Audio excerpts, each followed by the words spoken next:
Gracias por escuchar los podcasts de Radio Nacional.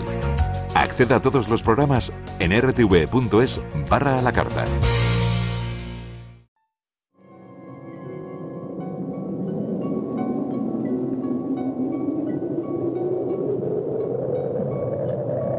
Solo cuando el túnel está en la más absoluta oscuridad es cuando puede volver otra vez la luz.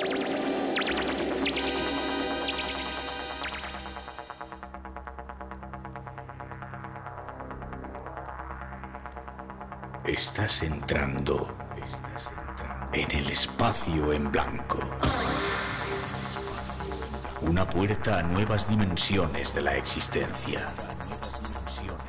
Una nueva perspectiva sobre la realidad.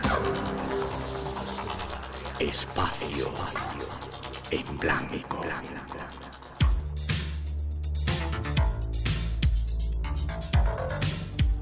Una producción escrita y dirigida por Miguel Blanco.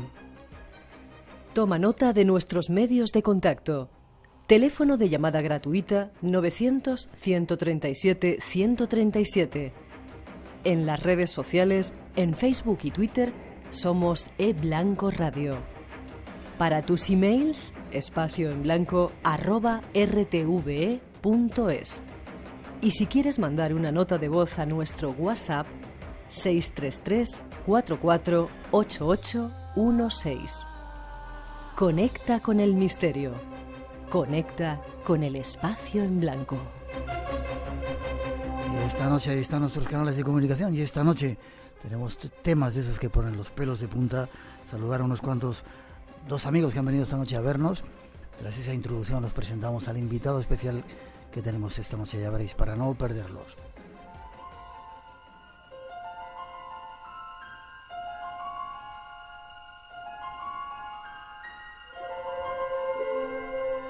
Esta semana abordamos un tema sorprendente.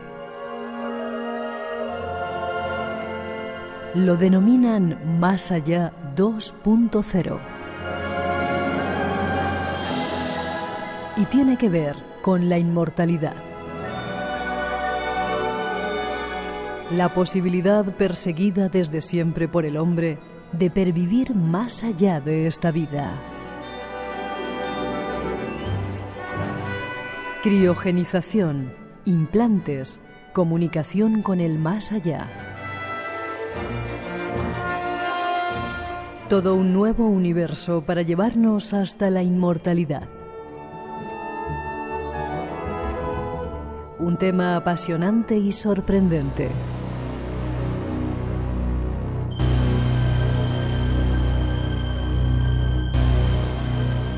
Seguiremos con testimonios exclusivos de extrañas visiones.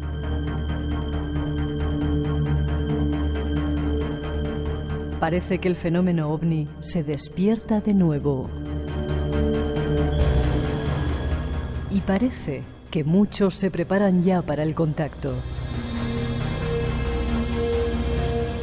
Hablaremos de ello y os presentaremos en exclusiva nuevos testigos de lo insólito. Esas son nuestras intenciones de la noche. Ponte cómodo y acompáñanos en esta aventura hacia el misterio.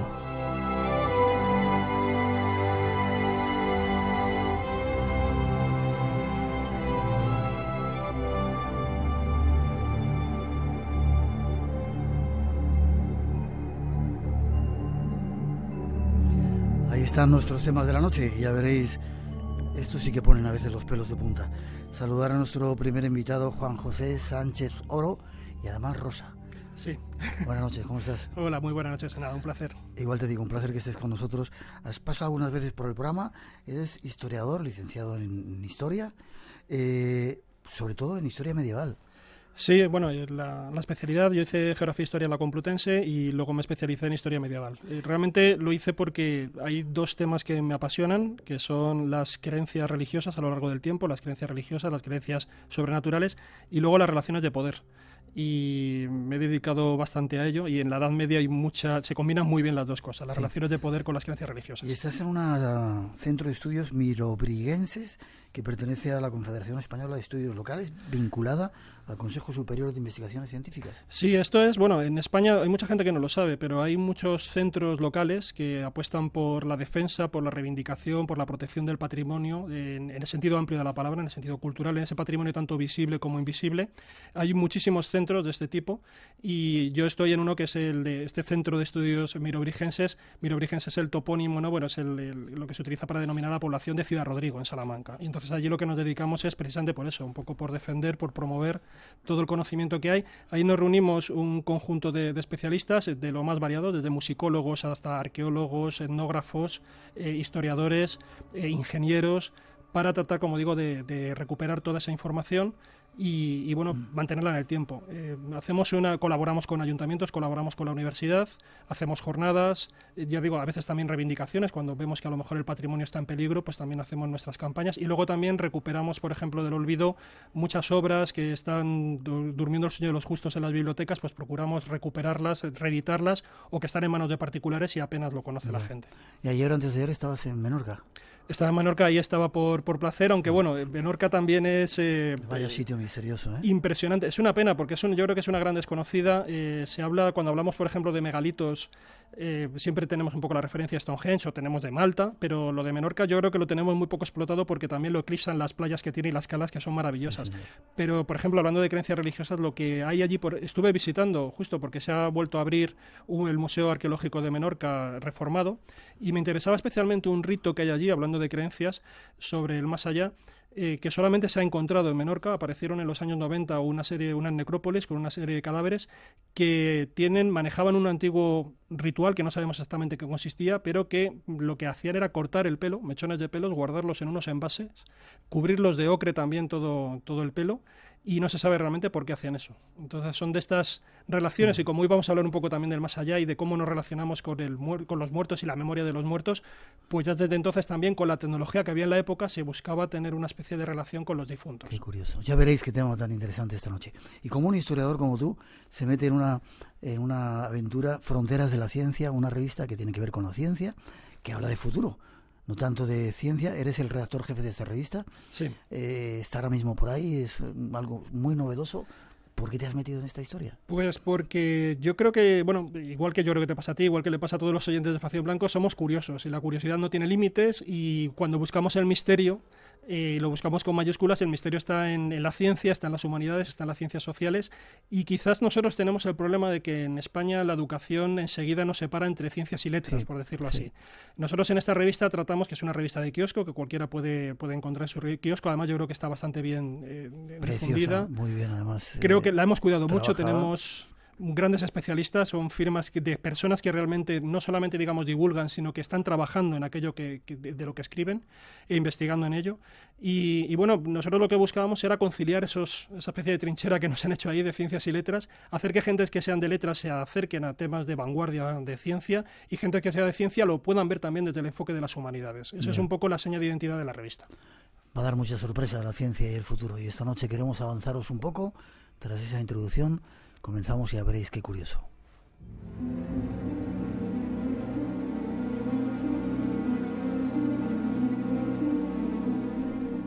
Esta noche pretendemos entrar en un mundo que siempre ha suscitado enigmas. Nos referimos a la inmortalidad, a esa posibilidad del ser humano de pervivir más allá de la muerte.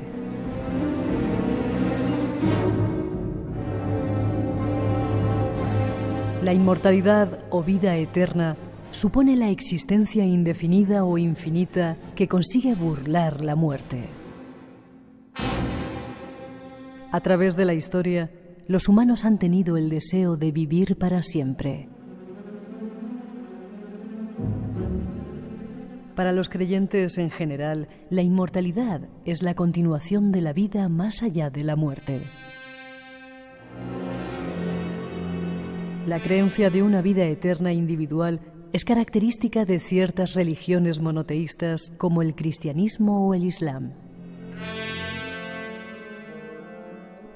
También ciertas corrientes del judaísmo lo proponen, con menos énfasis que las anteriores.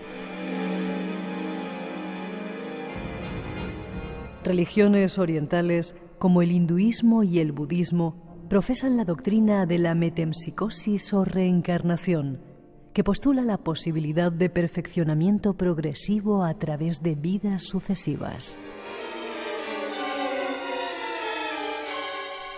Entramos en el mundo de la inmortalidad. Busquemos más datos. Vamos un poco a la historia hacia atrás, luego iremos hacia el futuro. ¿Cómo ven las diferentes religiones el tema de la inmortalidad? Ahí hemos hecho un pequeño esbozo, cielo, infierno, reencarnación. ¿Somos inmortales? Bueno, el tema de la inmortalidad desde el punto de vista de la historia de las religiones, estamos ante un producto cultural. Quiero decir, no siempre se ha creído que el hombre era inmortal. ¿No siempre? No siempre. Por lo menos, por supuesto, no podemos saber exactamente qué es lo que se pensaba en la prehistoria, puesto que no tenemos testimonios escritos, pero cuando han aparecido esos testimonios escritos, sí que nos damos cuenta que la idea de la inmortalidad no estaba generalizada. Y, de hecho, había distintas formas de inmortalidad. La primera inmortalidad que aparece, podríamos decir así, que es un poco la inmortalidad en vida, es decir, sin morir. Hay una de las primeras novelas que se escriben, que es la epopeya de Gilgamesh, este héroe mítico mesopotámico que tiene como unos 4.000 años de antigüedad. Lo que hace es perseguir la planta de la eterna juventud o la planta de la vida eterna. Y realmente parece que entonces la gente se moría y bueno, aceptaba que realmente no había un más allá.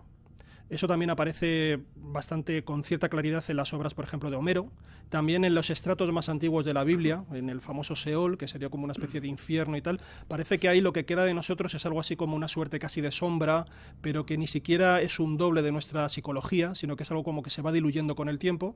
Incluso también en el mundo en Egipto, en el Egipto de los faraones, la inmortalidad parece que al principio estaba asociada solamente a la cúpula del poder, estaba solamente asociada a los faraones, a lo mejor a los altos funcionarios y luego a aquellos que trabajaban, que formaban parte, digamos, del servicio doméstico o del servicio del entorno, ¿no?, más ligado a los funcionarios. Por eso los demás no... Hasta luego hay un proceso, ya digo que esto también es muy especulativo porque no hay textos fiables, pero sí que da la impresión de, por la arquitectura, por lo que se ha conservado, que existía eso. Es decir, que luego hay un momento en el que se democratiza la idea de la inmortalidad, pero al principio solamente estaríamos hablando de las élites. Las élites son las que tienen acceso a esa inmortalidad. Yeah. Pero luego ya las religiones van evolucionando, las religiones que nos han llegado hoy en día sí que aceptan esa idea, pero por ejemplo, comentabais en la intro la reencarnación. El hinduismo, por ejemplo, el budismo, bueno, el budismo sí porque es posterior, pero el hinduismo en sus orígenes tampoco. En los textos védicos no aparece la reencarnación, no aparecen los renacimientos. Eso es una idea que se incorpora en las Upanishad, es posterior en el tiempo, pero al principio parece que no existía. O sea que nos encontramos, como te digo, con un producto cultural, algo que ha ido cambiando, igual que la propiedad de alma, que no siempre se ha creído que el hombre tenía alma, y eso es lo que nos va diciendo un poco la historia. También es un poco sorprendente porque, de hecho, perseguimos la inmortalidad en vida. Por mucho que creamos en una determinada religión, toda la ciencia, todo nuestro esfuerzo, los anhelos, la propia alquimia, por ejemplo, esto que hemos estado comentando, estas leyendas, estas búsquedas de plantas o de países donde vivan los inmortales, eso siempre ha sido un anhelo humano. O sea, que parece que la fe no termina de compensarnos del todo, ¿no?, ni de consolarnos con la idea de que existe un más allá.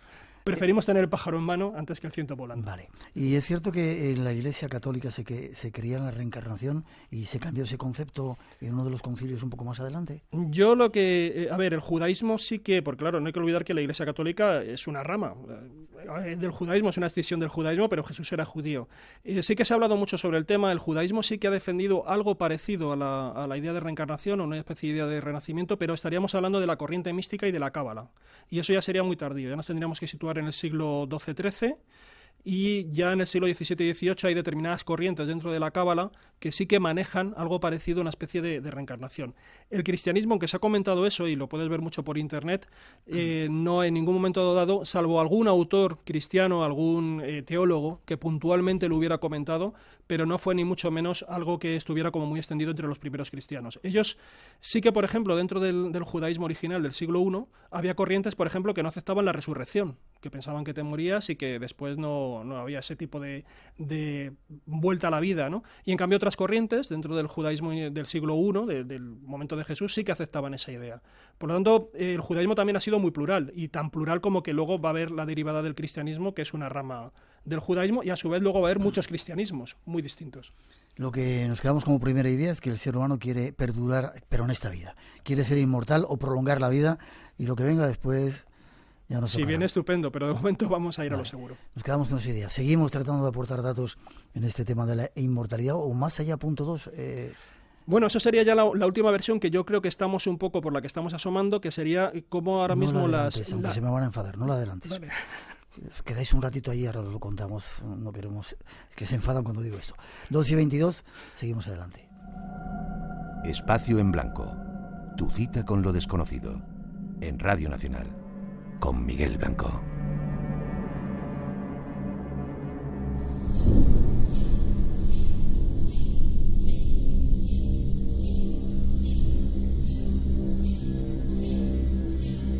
Nuestro siguiente paso es buscar maneras viables de conseguir la inmortalidad.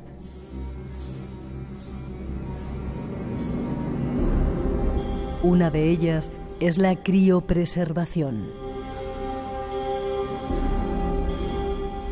La criopreservación, pese al miedo o rechazo que parece inducir en la población, debido principalmente a la falta de información, tiene muchas posibilidades de ser algo más que un simple proyecto. En el futuro, es factible que gracias a la criónica, personas aquejadas de enfermedades y dolencias actualmente incurables recobren la salud para continuar disfrutando de una larga vida.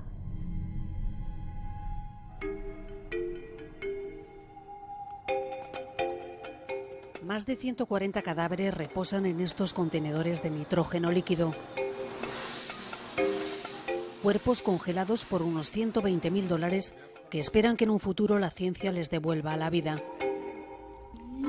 Tienen unas cápsulas. Hay mucha gente ya criogenizada, porque claro, dice, ¿qué quieres? ¿Que te coman los gusanos? Cristina es la hija de Eulalia. Murió repentinamente con 21 años de un paro cardíaco fulminante. La criogenización en Estados Unidos fue su forma de luchar contra una muerte inesperada. Todo fue de inmediato. Y entonces cuando llegamos allá a América ya nos estaban esperando los criogenizadores, seres maravillosos. Yo no he visto unos seres tan buenos. Para nosotros son como nuestra familia. ¿Por qué los seres humanos tenemos que nacer, crecer, puñetas y morirte? ¡Hala! Después de haber luchado, después de haber padecido, después de haber llorado, después de haberlo pasado, porque en la vida pasan muchos atranques y muchas cosas. Eulalia tiene la esperanza de poder volver a ver a su hija cuando se encuentre la cura a la enfermedad que la mató.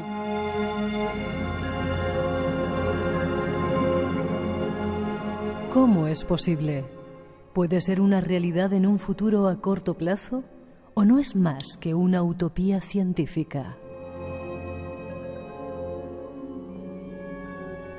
Nuestro invitado nos da más datos.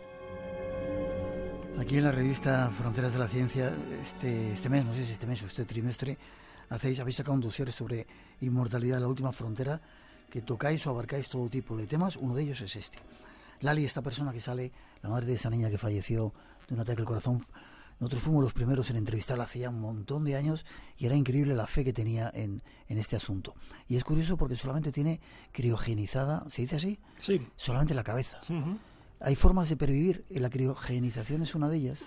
Sí, bueno, es una de las más extendidas. Esto comienza más o menos en los años 50, cuando surge esta idea, la idea de que, claro, todos sabemos que el frío conserva, pero también el frío deteriora. Ese es el problema. Es decir, uno de los problemas que tiene es que cuando congelamos, los propios cristales de hielo que se generan a través de ese frío pueden romper los tejidos y ese es el problema, el deterioro que pueden generar, ¿no? Por eso hay que hacerlo con una serie de líquidos especiales, ¿no? Nosotros en la revista, como tú dices, tenemos un especialista que nos comenta cómo se hace todos estos procesos. Hay muchas empresas que lo realizan, por ejemplo, las más famosas están en Rusia o en Estados Unidos, y como tú señalabas, hay dos formas básicas. Podemos preservar de esta manera criogenizada solamente la cabeza, con la esperanza... Eso, ¿no? Tremendo.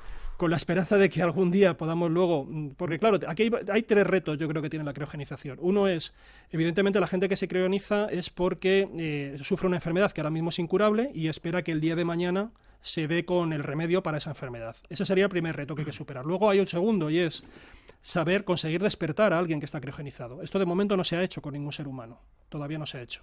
En el caso, por ejemplo, de la cabeza, tenemos que además incorporarle un cuerpo para que realmente esa cabeza, o extraer a lo mejor el cerebro en un momento dado y crear un nuevo cuerpo biónico de algún tipo donde incorporar ese cerebro y que sea absolutamente operativo. O también otra de las formas que hay de criogenizarse es el cuerpo completo. Todo esto se almacena, realmente se preserva en una serie de contenedores donde están guardados en nitrógeno líquido cabezas y cuerpos. Cogen, por ejemplo, 4 cabezas en algunos, los de la empresa Alcor, son contenedores que cogen 4 cuerpos enteros y creo que son 6 cabezas, están ahí flotando en nitrógeno líquido. Y luego el tercer reto que hay, además de estos que, como decimos, son técnicos o son más bien un poco biológicos o médicos, está un tercer reto que nosotros también tocamos y creo que es bastante original. Hemos pedido a un catedrático de la Universidad de Deusto que nos diga qué derechos tiene un criogenizado. Porque claro, aquí estamos hablando de muchas cuestiones. Estamos hablando de que una persona cuando es criogenizada está declarada oficialmente a todos los efectos legales como fallecida. Y cuando renace, esperando que realmente algún día pueda despertar, ¿qué hacemos con ella? ¿Qué derechos tiene? ¿Le damos una nueva partida de nacimiento? ¿Qué ocurre con su patrimonio en todo ese tiempo? Porque se supone que ya ha sido repartido por los herederos. ¿Qué ocurre con el propio cadáver que está conservado y está alojado en una empresa? Si esa empresa quiebra, ¿se puede comerciar con ese cadáver? Y luego, un caso también, por ejemplo, muy reciente que él comenta, es la capacidad que tiene, por ejemplo, un menor de edad para decidir si quiere ser criogenizado o no. Esto es un caso concreto que ha ocurrido en Inglaterra hace unos años, donde una niña tenía una enfermedad incurable, creo que era cáncer, y decidió ser criogenizada. La madre aceptó la voluntad de la niña, pero el padre no. Y tuvo que dirimir la cuestión el Tribunal Supremo. O sea que nos encontramos con que la tecnología tiene que superar y resolver estos problemas, pero también el propio derecho está muy atrás ante esta nueva situación que es absolutamente inesperada. 137 nuestro teléfono. Lali, igual está, la madre de esa niña que está criogenizada, era un oyente nuestro, igual está escuchándonos, te mandamos saludos. Hay mucha gente criogenizada, tengo aquí datos, Paco Roldán, el primer español que ha pedido de manera oficial en el registro esa opción de criogenización. ¿Hay muchos, se sabe, en España? No, yo no sé si en España creo que se iba a hacer, de eso no estoy seguro, sé que se iba a hacer por la zona de Levante, se iba a hacer un primer almacén, digamos, ¿no?, donde se iba a hacer realmente este tipo de criogenización. De momento creo que ahora mismo todo lo que se está haciendo en el extranjero, se está haciendo sobre todo en empresas, te comento eso, fundamentalmente las rusas son las que llevan más tiempo y sobre todo la empresa Alcor es de las más conocidas en Estados Unidos. Yo creo que en España de momento se quiso hacer, había una plataforma y una empresa que ya incluso había contratado los espacios para poderlo realizar, pero no sé si tropezó con la legislación y no se ha podido llevar a cabo. Creo que todavía no está desarrollado. Repito, 900-137-137 nuestro teléfono, por si queréis intervenir, 2:30, 1:30 en las Islas Canarias.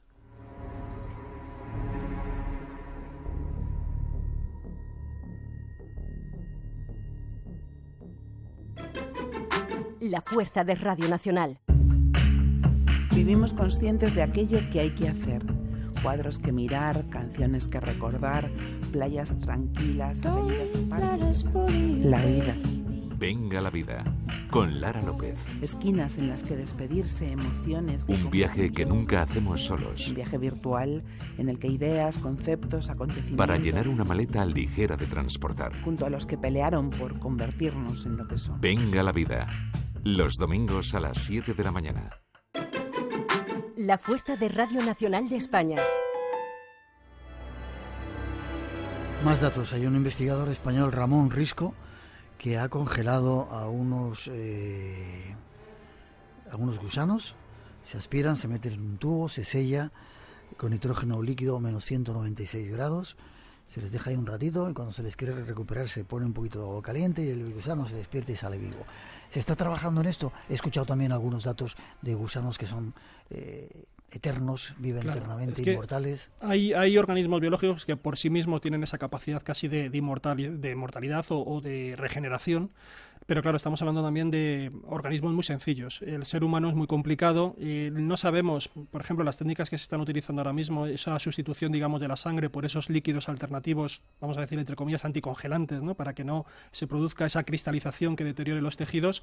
No sabemos si cuando alguien se despierte va a tener plena movilidad, va a tener algún tipo de deterioro, sobre todo cerebral, porque al fin y al cabo es ahí donde reside nuestra propia identidad, donde reside nuestro yo. Por eso se habla de preservar únicamente la cabeza, porque entendemos que conservando solamente la cabeza, conservamos lo que nosotros somos. Y entonces ese es el problema, que también ahí tenemos un límite de legislación a la hora de experimentar, y de momento ninguna persona que ha sido criogenizada ha sido devuelta a la vida. Así que no tenemos ninguna garantía de en qué condiciones, ni siquiera de que sepamos que puede despertar, ni en qué condiciones va a despertar, ¿no? Luego también hay un añadido sobre el que también algunos están tratando de discutir, de debatir, que es qué ocurre con el alma, ¿no? O sea, aquí también interviene. ¿Dónde se queda el alma en esa historia? Ahí hay debates también en función de las diferentes creencias religiosas.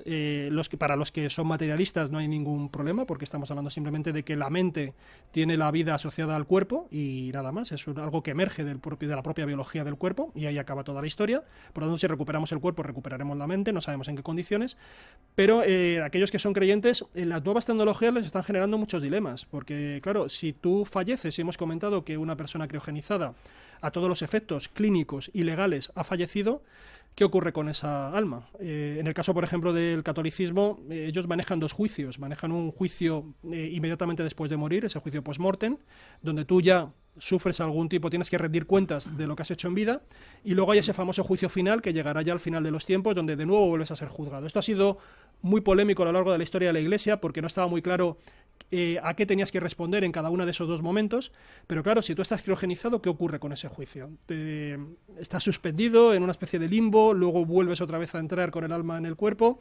Ya empieza a haber algunos textos de teólogos que tratan de aclarar esta situación, porque suele ocurrir eso, que la tecnología, claro, estamos hablando de que la Biblia es un texto muy antiguo, tiene 2000 años en su parte cristiana, y ya si te vas a la parte judía te pones ya 2700 años aproximadamente. Claro, estaba hecho por una sociedad casi en sus comienzos neolítica, y claro, todos estos avances tecnológicos suponen una alteración de nuestras creencias religiosas, ¿no? Y nos enfrentamos a nuevos escenarios ideológicos para los que no está muy claro cómo responder teológicamente, ¿no? Pero tienen que responder los creyentes.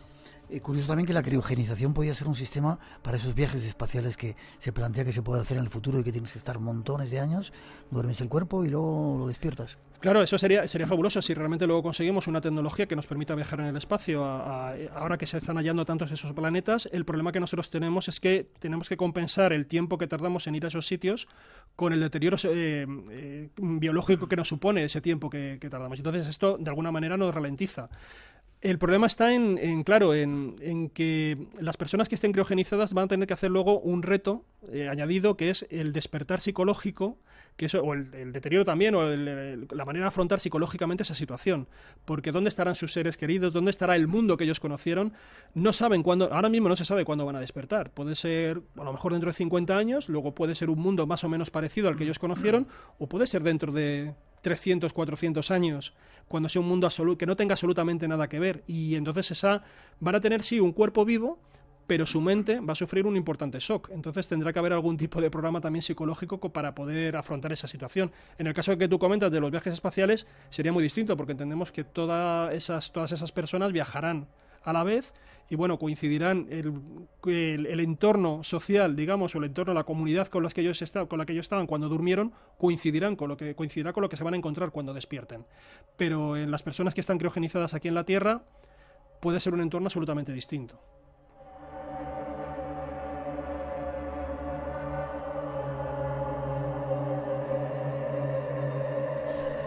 Multitud de preguntas tenemos por aquí. Dice que los expertos ya vaticinan que en muy pocas décadas, esto que estamos hablando parece ciencia ficción o imaginaciones, pero ya se está trabajando en ello. Se lucha contra el envejecimiento, se está trabajando en inteligencia artificial. José Luis Cordeiro, profesor de la Universidad de Silicon Valley, afirma que el progreso tecnológico permitirá acabar con el envejecimiento y el hombre será inmortal allá por el año 2045. El envejecimiento es una enfermedad curable, dice la Universidad Méndez Pelayo. Estamos a un paso de poder vivir. Bueno, de hecho, ya se está notando ese avance. Solamente nuestra esperanza de vida, sin acudir a biotecnología o grandes avances científicos, solamente nuestra esperanza de vida en España, por ejemplo, desde principios del siglo XX hasta nuestras fechas, la esperanza de vida creo que en torno a principios del siglo XX estaba en 35 años, ahora estamos en torno a los 80.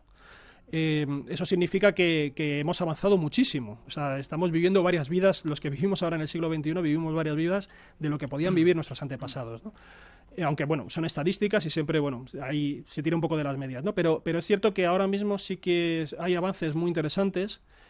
Por ejemplo, hay varias líneas de trabajo. Algunas líneas, por ejemplo, trabajan con el tema de la genética. Modificando determinados genes parece que se consigue prolongar porcentualmente en el tiempo, en cantidades considerables, la vida, por ejemplo, de ratones. Y eso sí que se ha conseguido, eso está demostrado. Hay, por ejemplo, también en España se ha trabajado mucho con el tema de los telómeros. Los telómeros es una parte, unas estructuras que están al final de nuestros cromosomas, que a la medida en que la célula se va replicando, se va reproduciendo en el tiempo, esos cromosomas se van, digamos, repitiendo también en la siguiente célula, pero se van recortando, como cuando nosotros vamos afilando un lápiz y cada vez se va quedando más corto, hasta que llega un momento en que esos telómeros, después de que se ha ido replicando la célula múltiples veces, se agotan.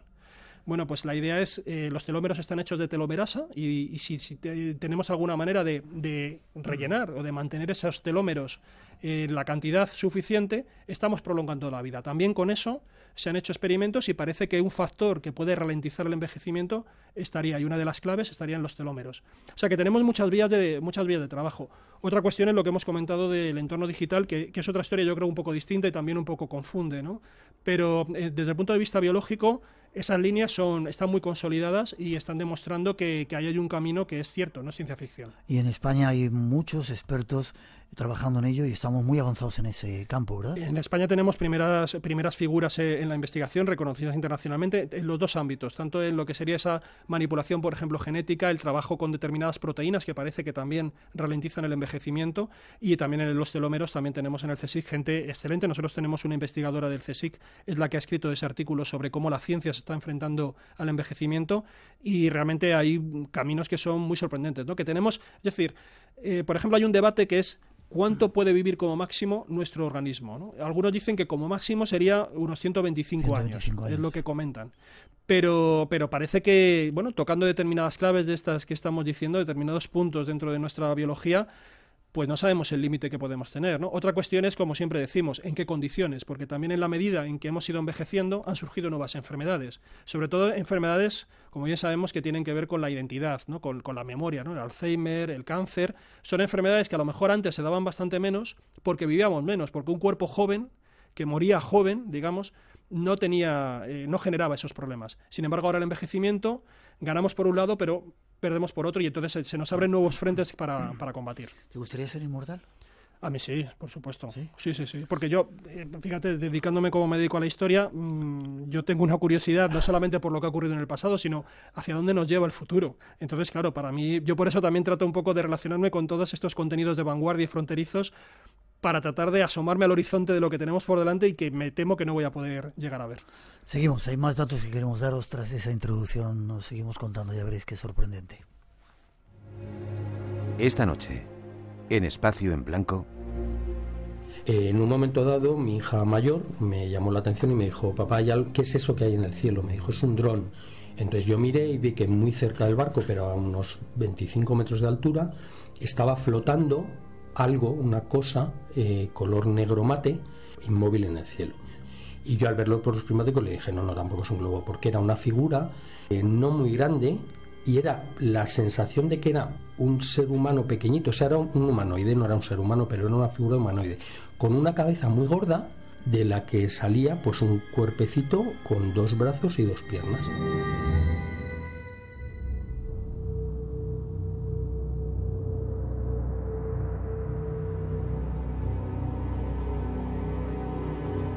Seguimos nuestro camino descubriendo métodos que ya ensaya la ciencia para conseguir alargar la vida de los seres humanos. Uno de ellos es la bioimpresión, fabricar tejidos y órganos humanos.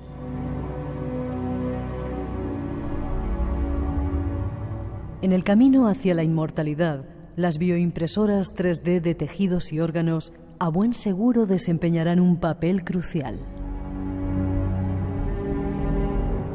Permitirán conocer mejor la dinámica del envejecimiento humano, fabricar recambios biológicos y facilitar la medicina regenerativa. Asomémonos al futuro para descubrir las posibilidades de esta nueva técnica. Multitud de preguntas está suscitando el tema. Esta te la hago, pero la vas a contestar después. Si hay alguna aplicación para contactar con el más allá como si fuera una ouija. Estar un poquito atentos y habréis que es súper sorprendente. Y no me digas que hay impresoras tridimensionales estas que te hacen un órgano. ¿Un órgano? Sí. Pues sí, el tema de las impresoras 3D, que ahora se ha puesto muy de moda, que consiste, bueno, conocemos todas las impresoras de texto habituales, que utilizan tinta y van escribiendo palabras en un folio, pero luego lo que surgió después, dentro del campo de la ingeniería, fueron las impresoras 3D. Lo que hacen son reproducir piezas, reproducir estructuras en 3D con diferentes materiales y las van recreando. Bueno, pues eso que se hace con, por ejemplo, tú puedes ahora mismo imprimirte una casa, ¿no? Con grandes impresoras que existen, te puedes imprimir una casa, directamente va capa a capa. ¿Con qué material? Se utilizan determinadas sustancias. Hay tipo, no te voy a decir, pero algo parecido como si fuera el hormigón, por ejemplo, sería la tinta que se puede utilizar. Es más, por ejemplo, hay un proyecto muy interesante, nosotros en el próximo número de la revista lo vamos a tocar, que son impresoras 3D que están pensadas para construir casas en la Luna. Esto es un proyecto que ha estado realizando la Agencia Espacial Europea. Utiliza el propio material de la Luna, porque claro, la idea no es trasladar ladrillos desde la Tierra allí, porque eso tiene un coste importante, sino utilizar como utilizamos los colonos de toda la vida o como se ha utilizado en los pueblos de toda la vida. El material que tienes más cerca, el barro sí. Exactamente, es el que utilizas para hacer tus viviendas. Bueno, pues este proyecto son impresoras 3D que lo que hacen es cogen el regolito, que es el material, el polvo, digamos, que hay y minerales que existen en la superficie de la Luna, lo estructuran de una determinada manera y con él, a través de una serie de robots, y que son los que gestionan estas impresoras, empiezan a construir una especie como de iglús, que son los que van a, en principio, utilizarse como la futura colonia lunar que va a estar patrocinada por la ESA, ¿no? Lo diré, como la NASA europea. La NASA, ¿no? Sí. Entonces, bueno, lo que ocurre es que eso mismo que se está utilizando con materiales se puede utilizar con biología, ¿no? Con células, por ejemplo. Y de esa manera tú vas utilizando lo que denominan biotinta, que sería pues casi célula a célula, ir recreando tejidos. Esto se está haciendo. Y nosotros también en la revista tenemos un artículo de uno de los directivos de una empresa española que se dedica a hacer estos tejidos. ¿Sí? Es capaz de hacer casi... Nosotros ponemos fotos, por ejemplo, de cómo hace una nariz, y aparece una nariz hecha, y luego... Una nariz que se implanta en el individuo y se... Exactamente, gente que tiene quemaduras, que tiene algún tipo de deterioro en cutáneos, pues bueno, se puedes generar el tejido y luego lo puedes implantar. Esto se suele combinar también con células madre, que las células madre es otro de los grandes avances que se ha hecho en biología. Son células que permiten que, en función del entorno donde tú hagas el cultivo, una misma célula te puede servir para hacer, por ejemplo, tejido muscular, pero también tejido cardíaco, tejido incluso neuronal. Hay uno de los experimentos que se ha hecho más recientes y que son muy esperanzadores, pero también un tanto inquietantes, es ser capaces de crear a través de células madre un cerebro, un pequeño cerebro. Un pequeño cerebro que iguala las características de un cerebro que esté en unos meses en un feto humano. Eso ya se ha hecho en una universidad. Le falta, por ejemplo, toda la parte, digamos, vascular, todo lo que sería el suministro de sangre, pero sí que todo lo que es la parte neuronal, al parecer, esto creo que fue la Universidad de Chicago, lo han conseguido realizar, y esto ya se está haciendo mucho. Tal es así que ahora mismo hay un problema, y hace poco en la revista Nature hubo un grupo de investigadores, creo que fueron 16, que empezaron a pedirle casi a los filósofos, a los expertos en ética, que les dieran algún tipo de pautas para poder trabajar con este tipo de experimentos, porque se están encontrando que dentro de poco son capaces también de mantener cerebros vivos en laboratorio, o de crearlos, como en este caso, de crearlos de la nada a través de estas células madre, y no saben si esos cerebros pueden tener algún tipo de conciencia o algún tipo de estado mental. Entonces, claro, que tú experimentes con eso ya implica una serie de problemas éticos, porque no estamos hablando de crear un riñón, que también, por ejemplo, con bioimpresoras y con células madre se trata de hacer, riñones, corazones se está tratando de hacer también. Es muy complicado, ¿eh? O sea, ya Cuando te metes en órganos, tú puedes hacer, como decimos, una oreja, por ejemplo, una nariz, eso es relativamente fácil, según cuentan. Ya órganos más complicados, un hígado es mucho más complicado porque ya intervienen tejidos que son muy heterogéneos, ¿no? Pero, por ejemplo, en esto que comentamos sí que se han conseguido mantener vivos cerebros de animales, de cerdo, por ejemplo, para experimentar con ellos pues fármacos. Y claro, cuando tú lo hagas con seres humanos, generados con células madre, y si estás provocando algún tipo de estado de conciencia, algún tipo de angustia, no se sabe. Lo que te estoy diciendo aparece en el documento de Nature, no estoy aquí inventando nada. Quieren saber cómo tienen que manejarse con esas situaciones. Y bueno, por eso te comentábamos también antes, ¿no? Las nuevas tecnologías, los nuevos avances en biotecnología nos están abriendo escenarios para los que nuestra forma de pensar, la ética que nosotros venimos arrastrando, la moral, por ejemplo, que emana de muchas religiones, no tiene de momento las respuestas adecuadas, ¿no? Está abriendo muchos debates porque también nos estamos jugando nuestra inmortalidad. Entonces, si nos negamos a hacer experimentos por una cuestión ética con este tipo de cerebros, a lo mejor estamos cerrándonos puertas para vivir más y mejor.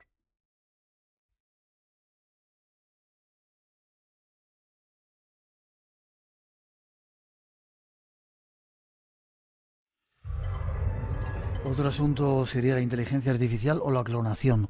Si estamos ya ante un panorama que podemos ser casi como dioses, crear... Sí. Sí, la clonación es otra, pero aquí yo distinguiría, porque esto de la clonación asociada a la inmortalidad yo creo que es un poco equívoco. Yo creo que las películas nos hablan mucho de la clonación, hablan también, por ejemplo, de una especie de clonación digital, que podamos almacenar todo lo que pensamos, casi en una especie de pendrive, conectarlo a un ordenador y ahí se supone que estaríamos nosotros. Yo me gustaría aclarar en este sentido que realmente ahí no estamos siendo inmortales. Ahí lo que estamos haciendo es generar una copia de nosotros. Pero si yo me muero, quedará viva mi copia y la disfrutarán otros. A lo mejor para los demás yo sigo vivo, pero realmente mi yo ha muerto conmigo mismo. Por lo tanto, sería casi una especie de inmortalidad simulada. Es una inmortalidad que van a disfrutar los demás, y en el caso, por ejemplo, de la clonación, porque quedará otro yo, pero el original, en el momento que desaparece, y la conciencia que yo tengo ahora mismo, en el momento en el que yo estoy pensando, esa sensación introspectiva de que estoy aquí hablando contigo, eso sucumbe en el momento en el que yo fallezca. Y ya digo, quedará otra cosa, que será a lo mejor exactamente igual que yo, pero no tiene nada que ver conmigo. 900-137-137 nuestro teléfono. Pasamos a ese más allá 2.0, pero antes es muy curioso la cantidad de películas que se están haciendo últimamente, como si nos quisieran preparar La Isla, nos dicen Passengers, montones de ellas que están hablando de este tipo de historias. Pero ya comentábamos que esto es que nos parece como que es muy reciente, pero yo te comentaba una novela que tiene casi 4.500 años, que es Gilgamesh, donde ya esta persona se dedicaba a recorrer medio mundo buscando la planta de la inmortalidad y al final, de hecho, la encontraba. Eso aparece, se supone que Gilgamesh se considera la primera novela de la historia de la humanidad, ¿no? Por lo menos es la única que nos ha conservado. Y justamente toca el tema de la inmortalidad. O sea que realmente nos venimos preparando desde hace mucho tiempo y las propias religiones son una respuesta también a la necesidad de explicar el sentido de la muerte, ¿no? Comentabas también una cosa antes que me interesaba señalar cuando hablabas del caso este de la criogenización, ¿no? De una niña, de cómo se coge como una esperanza realmente la criogenización, como antes se cogía o se sigue cogiendo la creencia en una determinada religión. Y es el tema de que nosotros hemos asociado también a la muerte, y esto lo han hecho mucho las determinadas religiones, que la muerte también puede ser un castigo y que puede ser algo injusto. O de alguna manera cuando tú te mueres y has cumplido con todo lo que te manda tu religión y de pronto mueres, pues no lo entiendes muy bien. Cuando ocurre un niño, por ejemplo, dices, bueno, pero ¿qué ha hecho este niño para morir? ¿Por qué Dios permite que muera, ¿no? Eso genera una serie de problemas y también está seguramente en la raíz del origen de la idea de la resurrección, ¿no? Lo que técnicamente un poco dentro de teología se llama teodicea, ¿no? Que es el hecho de que si tú continuamente haces todo lo justo, todo lo que te marca la moral de una determinada religión, cumples estrictamente todo eso, y a pesar de haberlo cumplido, recibes, pues a lo mejor el que está al lado y ha robado, y resulta que es rico y vive feliz, y en cambio tú, cumpliendo todo exactamente, no vives ni feliz y encima se mueren tus seres queridos, eso te hace cuestionarte la propia idea de Dios, ¿no? Y eso seguramente también explicó la idea de que quizás en lugar de premiarte en vida, pues te premiarían en el más allá, ¿no? Y surgió así como una especie casi de coartada psicológica para superar ese shock, ¿no? De no entender muy bien lo que estaba pasando y el sentido de la muerte. Ya. ¿Hay algún sistema que hayan determinado los científicos para alargar la vida? Una serie de normas, buena comida, determinados alimentos, dormir, no sé. Como Fernando Sánchez Dragó decía que tenía un conjunto de pastillas para conservarse como se conserva también. Sí, el cóctel este. Sí, el cóctel que tenía. ¿Hay algún sistema que hayan determinado ya? No tomar, yo no sé.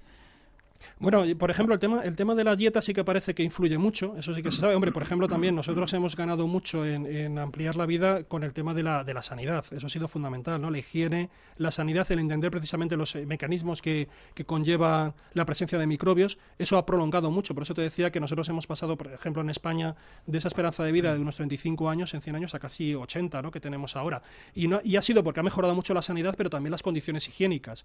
Es cierto que, por ejemplo, la dieta, hay un libro que se llamaba Las zonas azules, creo recordar, que trata de localizar en el planeta, en la Tierra, diferentes pueblos donde la mayoría de sus habitantes viven más de 100 años. Hay unos cuantos. Hay unos cuantos, ¿no? Y sin embargo, cuando se hace el estudio, no coinciden exactamente que, por ejemplo, las dietas o la forma de vida en todos los sitios sean las mismas, ¿no? O sea que parece que no. Y bueno, y tenemos casos, por ejemplo, también de personas centenarias. Hace poco también veía en la televisión una persona centenaria, creo que era de México, y que fumaba, ¿no? O sea que en principio no parece como. No hay normas, ¿no? No hay normas. Yo creo que bueno, también creo que lo decía Marañón, ¿no? Que no hay enfermedades sino enfermos. Pues yo creo que también va mucho en esa línea, ¿no? Pero sí que parece que la dieta, pero no te sabría decir exactamente qué elementos, porque en esto de las zonas azules sí que se analizaron las distintas dietas, se analizaron los distintos hábitos y, por ejemplo, la población, recuerdo, de Okinawa no tenía mucho que ver con, creo que era una comunidad también religiosa de Estados Unidos que también no tenía nada que ver y, sin embargo, llevaba una vida muy distinta. Comía carne, no es que siempre, por ejemplo, ser vegetariano sea bueno, y no estaba muy claro, no hay unos denominadores comunes en todos los casos. Vale. Dicen algunos oyentes que si puedes hablar un poquito más lento, porque sí, tienes tantas informaciones que dar que a veces te pierdes. Más allá 2.0, entramos en ello, ya veréis qué tema tan curioso, y os vamos a dar, bueno, nuestro invitado os va a dar algunas páginas para que podáis comunicaros con el más allá. Espacio en Blanco. Tu cita con el misterio en Radio Nacional.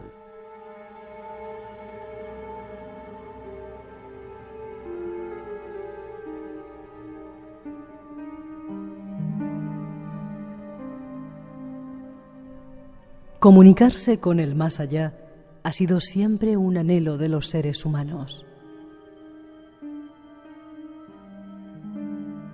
A lo largo de la historia se han desarrollado métodos para tratar de conseguirlo.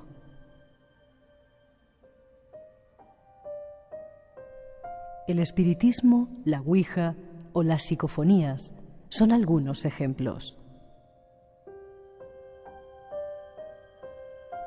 Pero hoy y en el futuro, la tecnología nos puede ayudar.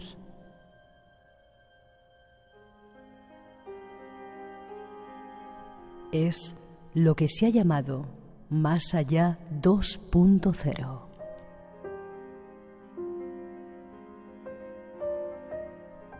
Las nuevas tecnologías están transformando nuestra percepción y relación con la muerte de amigos y seres queridos. Comienzan a abrirse paso diferentes modalidades de perdurar en la memoria de los vivos después de morir. El ejemplo más rupturista lo encontramos en la comercialización de aplicaciones informáticas capaces de resucitar digitalmente la psicología aparente de un fallecido.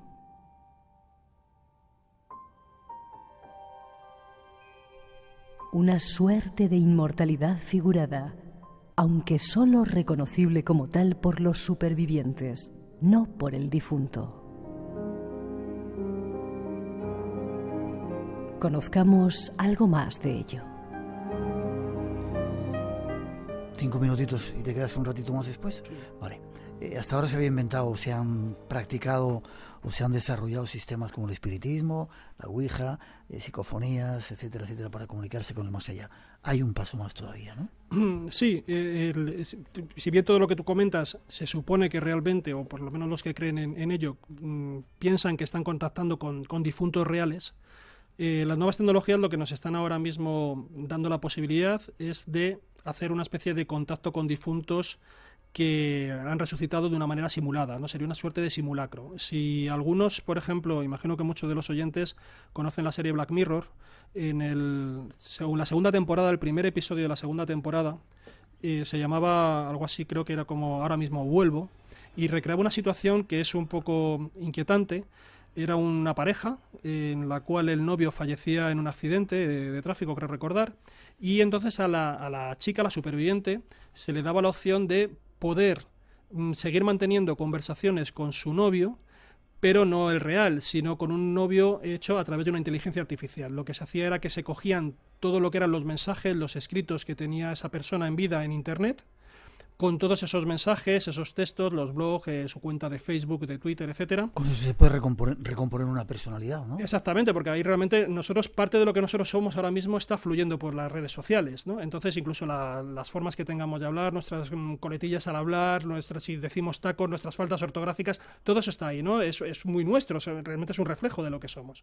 Bueno, pues lo que se hacía era que todos esos materiales, todo ese caudal de información, se metía en una inteligencia artificial, en un programa, y entonces, bueno, pues tú empezabas a chatear con esa persona. Bueno, esto que hoy estamos hablando de 2013 y que nos lo ponían en los televisores como ciencia ficción, esto ya existe. Ya hay aplicaciones, hay el caso concreto de una mujer, en este caso es una empresaria rusa que está afincada en los Estados Unidos, donde le pasó algo parecido a lo de Black Mirror. En este caso no era su pareja, pero sí era una persona con el que conversaba, un amigo con el que conversaba prácticamente todas las noches a través del chat, porque este chico vivía en Moscú. Y bueno, el chico sufrió un accidente de tráfico y murió. Ella se quedó desamparada y de alguna forma, para tratar de recuperar o de recordar esa sensación de esas conversaciones que mantenía con su amigo, cogió todas las informaciones, estamos hablando de en torno a unos 10.000 mensajes que conservaba en el ordenador de este amigo, se llama Roman, y se lo pasó a su equipo de programadores, porque esta mujer se dedica a desarrollar aplicaciones informáticas para, curiosamente, que tú puedas hacer online registros en un restaurante, reservar mesas, etcétera, etcétera, ¿no? Pero el que te atiende, mientras tú crees que estás chateando con alguien que existe en el otro punto, realmente es una inteligencia artificial. Bueno, pues utilizando ese motor de inteligencia artificial y también el motor de Google, volcaron todo su equipo de programadores, todo ese caudal de mensajes de Roman, y crearon un avatar psicológico, un avatar ahí virtual, que lo ha llamado Réplica, con K, y con el que puedes chatear. Y entonces ella chatea. Y contesta inteligentemente, claro, de acuerdo a la personalidad de... Eso es, y además se supone que son, aquí estamos hablando también con sistemas que evolucionan, con sistemas que van con el tiempo incorporando los nuevos elementos de la conversación, por tanto incorporan las novedades que tú le vayas comentando, es decir, que se van adaptando a tu propia vida, no se quedan solamente, digamos, en los datos originales de Roman en el año 2017, sino en la medida en que tú sigues comunicándote con él y te van sucediendo cosas y se las vas contando, él las va incluyendo en la conversación en el futuro. Esta aplicación, ahora mismo tú te la puedes descargar, Réplica, tú buscas Réplica con K en Internet o en el Play Store o en el sistema que te las puedes descargar en el móvil. ¿Qué me dices? Lo que pasa que, a ver, ahora mismo lo que tú te descargas es una aplicación vacía. Espera un poquito, sí. Tenemos que hacer una mínima pausa, ¿vale? No os enfadéis, digo, los oyentes, detrás de las noticias nos va a dar esa dirección y nos va a contar otras historias increíbles.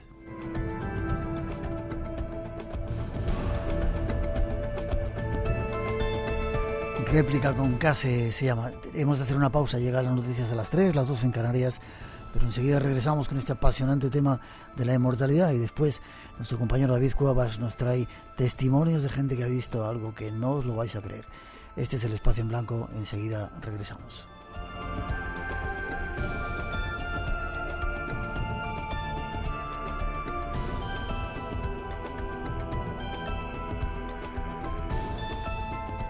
Espacio en Blanco.